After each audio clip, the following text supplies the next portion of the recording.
Firey speaker box, the second most popular speaker box and the first speaker box to host 2 seasons of Battle for Dream Island. He is part of Firey since Firey created him by pulling him out of his head in BFDI, and to be honest, he isn't a bad host. He did do some mistakes, or some weird decisions, like giving a free immunity to Firey, or giving donut to the contestants as an elimination prize. But he didn't do as many mistakes as some other hosts. Firey speaker box hosted in late BFDI, just to get replaced by the announcer, and hosted again in late BFDIA. But this time, he didn't get replaced, he just mysteriously disappeared in IDFB, and came back into BFB8 but he was dead. This brings up the question. What happened to the Firey speaker box, and how did he end up in Donut's hands? Well, I got a theory for that, and I think the theory I have is actually pretty good. It also relates to BFDI Theory episode 11, watch it if you didn't. My theory is that the announcer took the Firey speaker box with him into his home. You might be questioning, how did I reach this conclusion?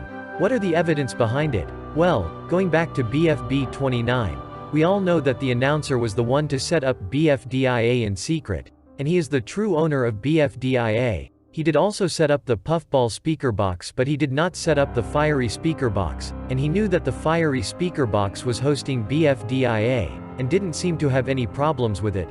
Both the speaker boxes did go to Yoil City with the contestants in BFDIA episode 5, as we can see both of them there.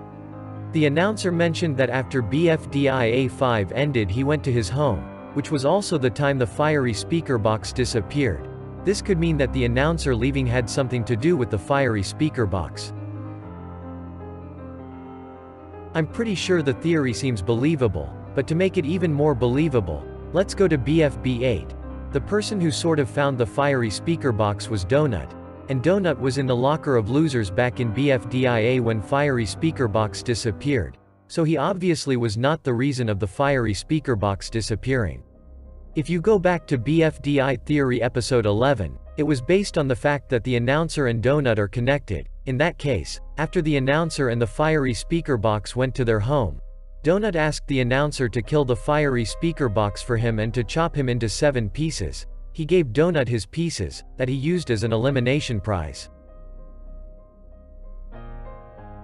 And that is pretty much it for the theory. But I do have a very similar theory that is not much different than the one I just explained, which is that the Firey speaker box was killed by the announcer, just so he won't steal BFDIA from the announcer, and the announcer hid Firey speaker box's pieces somewhere, and he either gave them to Donut or Donut found the pieces by himself. And that's it for this theory episode. I hope you enjoyed it. Share your theories in the comments.